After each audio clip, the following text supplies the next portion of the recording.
목사로서 같이 동행하며 참 저도 많이 은혜를 받았습니다. 특별히 우리 교회 두 유스 학생들이 정말 그곳에 가니까 그들 안에 있었던 하나님을 발견할 수 있을 어떤 그런 은혜의 시간이었고요. 아이들의 열정적인 그 참여와 헌신과 봉사를 보면서 어찌나 뒤에서 그 보면서 기뻤던지요. 그 두 분 우리 장로님, 목사님 네 분도 그곳에서 가지고 있는 그 달란트를 가지고 정말 귀하게 쓰임받는 그 모습을 보면서 참 값진 이건 단기 선교구나 라는 것을 느끼게 됐습니다. 여러분, 그들만의 단기 선교가 아니라 우리가 함께 기도하였고 후원하였던 그런 단기 선교였고요. 다음번에는 이제 여러분들이 그 어딘가를 방문하여서 그곳에 임재하시고 그곳에서 역사하시는 하나님을 경험하시게 되시기를 주님의 이름으로 축원합니다. 내년 여름에 다시 우리가 계획하여서 어떤 단기 선교를 가게 될 텐데요. 지금부터 기도하시고 지금부터 준비하셔서 더 많은 은혜를 받을 준비를 하는 그런 내년 단기 선교가 되었으면 합니다. 올해도 빠듯한 재정이었지만 단기 선교팀이 우리 교회에 빈손으로 오기보다는 선물을 갖고 오고 싶은 마음에 그때 2년 전에도 가져왔었던 이 커피 비엔을 한 봉지씩 한 가정당 한 봉지씩 드리려고 가져오게 됐습니다. 우리 대학생은 이번엔 제외됩니다. 이해해 주시고 가정당 드리게 되는데요. 교회 교인 주소 전화번호를 기준으로 이름 태그를 적다 보니까 혹여라도 빠지신 분이 있다고 한다면 저를 찾아오시고요. 이 예배가 마친 다음에 부엌에다가 디스플레이 하겠습니다. 이름 적혀져 있는 거 가져가시는데요. 갈아진 거 반, 안 갈아진 반 이렇게 되어 있습니다. 그래서 그냥 안 갈아진 빈이 좋으신 분들은 갈아진 거 이렇게 서로 교환하셔도 좋으니까요. 이렇게 가져다가 드시고 그 커피 향을 마실 때마다 이게 선교의 향이구나. 다음번에도 같이 또 한번 후원하거나 다시 한번 나도 선교지 가봐야지 하는 그런 생각 가지시게 되길 바랍니다. 아멘. 너무 감사합니다. 오늘 우리가 함께 묵상하신 하나님 말씀 공독하도록 하겠습니다. 오늘 말씀은 시편 133편 1절부터 3절까지의 말씀입니다.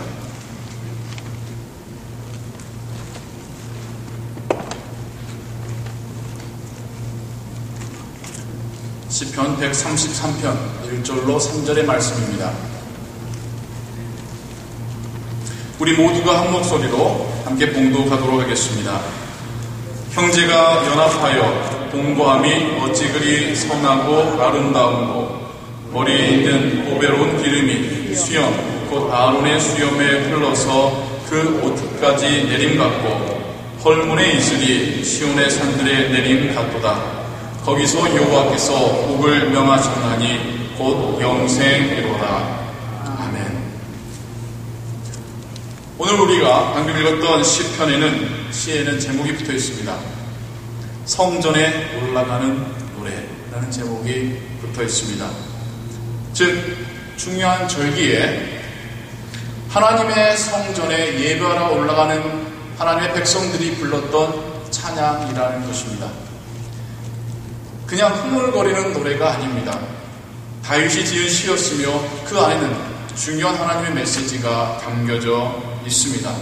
이 찬양을 부르며 이스라엘 민족들은 하나님을 예배하러 올라갔던 것입니다. 예루살렘이라는 도시 자체가 위치적으로 높은 곳에 있습니다. 그래서 그 산등성이를 따라서 예루살렘을 향하여 그곳에 가장 높은 곳에 있는 성전을 향하여 올라가는 백성들이 이 노래를 부르며 마치 순례자의 마음으로 하나님 앞에 예배하러 올라갔던 것이죠. 먼저 1절에 보면 이러한 찬양의 가사가 있습니다. 형제가 연합하여 동거함이 어찌 그리 선하고 아름다운고. 형제란 단어가 가장 먼저 시작되죠. 이스라엘 민족은 선민 사상이 매우 강합니다. 한자입니다만 선택된 민족이라는 사상이 굉장히 강합니다. 자신들은 하나님께서 특별히 선택하셨다라는 생각이 강합니다. 그러다 보니까 자신들의 민족적 정체성이 너무나도 강합니다. 한국 사람도 매우 강한 편이죠. 그러나 한국 사람들보다 더 강합니다. 자신과 같은 민족이냐 아니면 다른 민족이냐의 이 구별이 너무 심합니다. 함께 아브라함의 자손이면 다 함께 형제요 가족이고요. 그렇지 않은 사람들은 타인이요 심지어 적이고 원수로 봅니다. 그러나 이스라엘 민족의 역사를 되짚어보면 결코 그들은 단일 민족이 아니라는 것을 알 수 있습니다. 결코 아브라함 한 사람의 핏줄만을 이어받은 순혈의 단일 민족은 아닙니다. 아브라함의 아들 중에 이미 이스마엘은 이방 여인과 결혼하여서 큰 민족을 이루었고요. 야곱의 아들 중에 요셉은 애굽 여인과 결혼해서 므낫세와 에브라임이라는 큰 지파를 이루게 됩니다. 가나안 땅에 들어가기 전에 정탐꾼을 보내지요. 그 정탐꾼 중에 한 명인 살몬은 자신을 숨겨주어서 살려줬던 라합과 결혼하여서 자녀를 낳습니다. 다윗의 증조 할아버지 격인 보아스는 모압 여자 룻과 결혼하여서 자녀를 낳았고요. 가나안 땅에 살던 기브온 족속은 자신들이 이방 족속임에도 불구하고 함께 여호와 하나님을 믿는 이스라엘 민족 속으로 들어가서 함께 살게 됩니다. 이스라엘 민족의 역사를 보면 아브라함의 핏줄이 그들의 정체성을 말해주는 것이 아니라 함께 여호와 하나님을 믿고 섬기고 예배한다라는 이 신앙이 그들의 민족적 정체성을 이루고 있더라는 것이죠. 매년 3번씩 절기에는 온 이스라엘 민족들이 여호와의 성전에 올라와야 합니다. 함께 제사해야 됩니다. 높은 지대에 있는 예루살렘을 향하여 올라가며 그들은 이 노래를 불렀던 것입니다. 형제가 연합하여 동거함이 어찌 그리 선하고 아름다운 것. 한번 여러분 상상해 보십시오. 원근 각처에서 정말 수많은 사람들이 335 예루살렘을 향하여 올라오고 있습니다. 함께 걸어가고 있습니다. 걸어가던 중에 또 다시 만납니다. 그들과 인사합니다. 그동안 못 나눴던 소식을 또한 주고받습니다. 그렇게 예루살렘을 향하여 올라가며 그들은 함께 하나님을 예배할 것을 기뻐하며 소망합니다. 동시에 자신들의 형제됨이 한 분 하나님 여호와를 예배하는 것이라는 자신들의 민족적 정체성을 다시 한번 각인하게 되는 것입니다. 지금 우리가 불렀던 방금 읽었던 시편의 그 첫 구절은 그러한 의미를 우리에게 이야기해주고 있는 것입니다. 2절과 3절에 이어서 또한 이런 말씀이 이어져 나오고 있습니다. 머리에 있는 보배로운 기름이 수염 곧 아론의 수염에 흘러서 그 옷깃까지 내림 같고 헐몬의 이슬이 시온의 산들에 내림 같도다. 거기서 여호와께서 복을 명하셨나니 곧 영세이로다. 함께 형제가 연합하고 동거한 그 위에 하나님께서 주시는 은혜에 대하여서 이야기하고 있습니다. 두 가지의 그림과 두 가지의 이미지를 사용하여서 하나님 주시는 은혜를 설명하고 있는데요. 첫 번째는 아론으로 대표되는 제사장입니다. 제사장의 머리에는 기름을 부어서 임직을 합니다. 기름 부어 임직하는 세 직분이 있죠.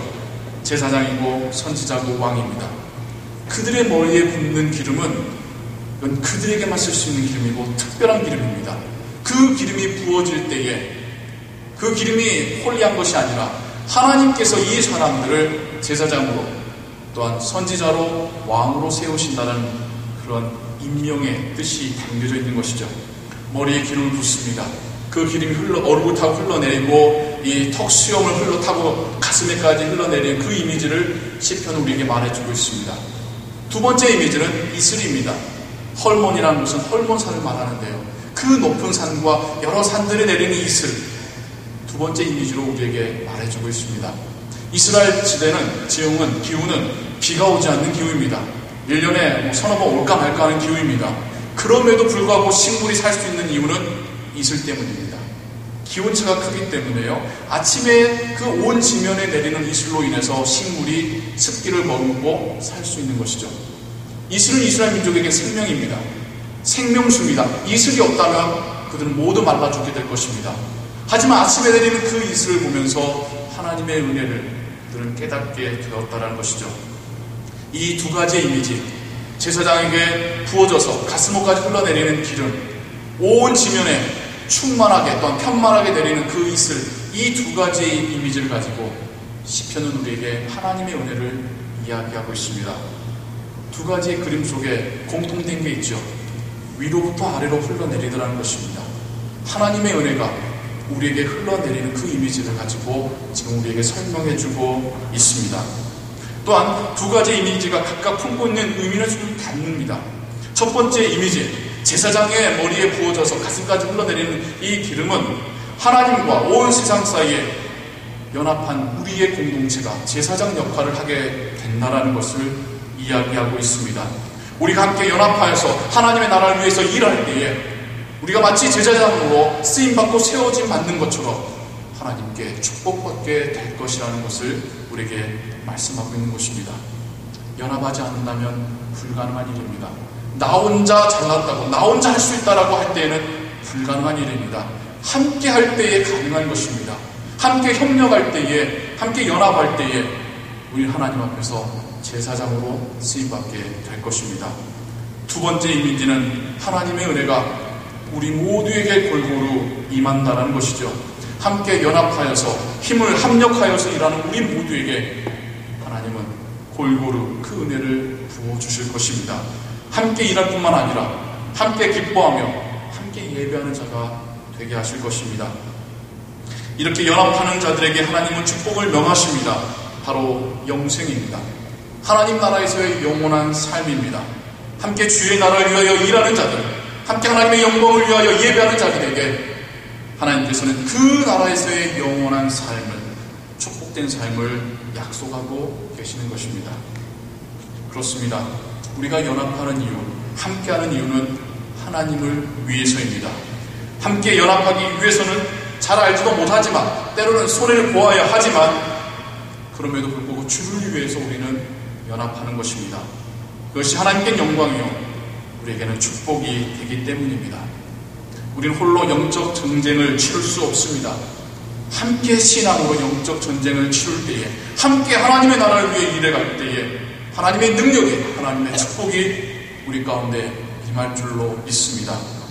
구원은 홀로 받지만 신앙생활은 함께 한다는 이 사실을 우리 모두가 마음 가운데 깊이 새길 수 있게 되기를 원합니다. 올해로 우리 교회가 3년째 단기 선교팀을 파송하였습니다. 매해의 단기 선교가 의미가 있었습니다. 매해 하나님의 은혜가 있었습니다. 매해의 단기 선교가 각각의 특색이 있었습니다. 올해의 단기 선교의 특색은 연합이었습니다. 먼저 우리 교회와 디트로이트 있는 한국교회, 시카고에 있는 개혁교회의 연합이었습니다. 한 교회만으로는 숫자가 적었죠. 하지만 세 교회가 함께 연합할 때에 우리는 하나의 큰 팀이 될 수 있었고 뭔가 하나의 프로젝트를 이룰 수 있는 그런 힘이 우리에게 생기게 되었습니다. 우리 5명만 갔었다라면 이런 일을 할 수 없었을 것입니다.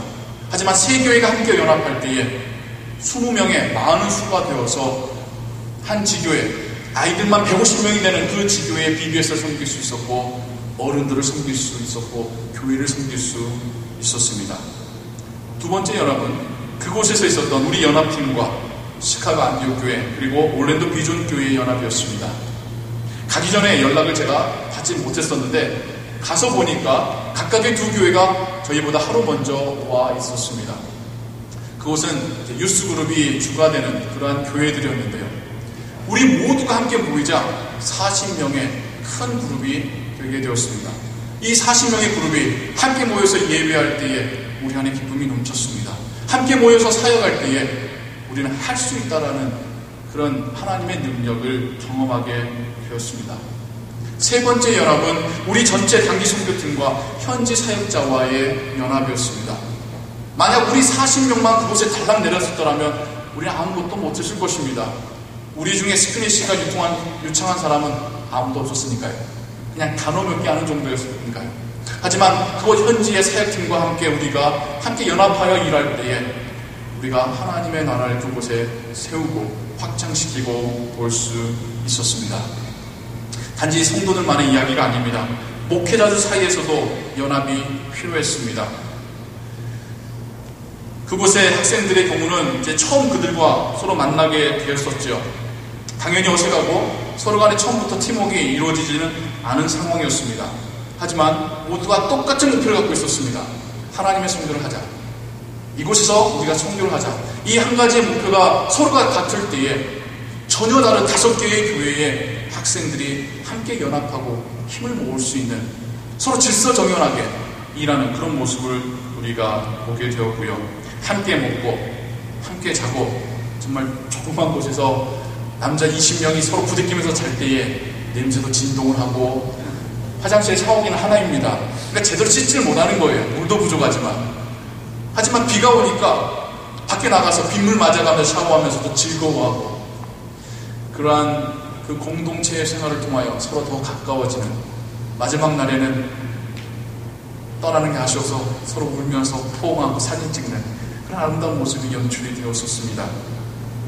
40명이 넘는 많은 수가 함께 모여서 생활하고 사역하면서 공동체 생활에 대한 것을 특별히 우리 자녀들이 배우게 되었습니다.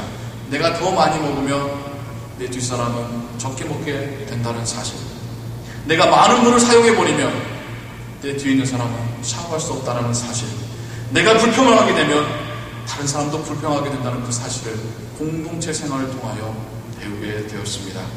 목회자도 혼자만이 판단하고 결정하면 결코 연합이 될 수 없습니다. 매번 다섯 교회의 목회자들이 모여서 함께 상의하고 서로를 배려하고 상대방의 장점을 인정해 줄 때에 연합이 이루어질 수 있었던 것입니다.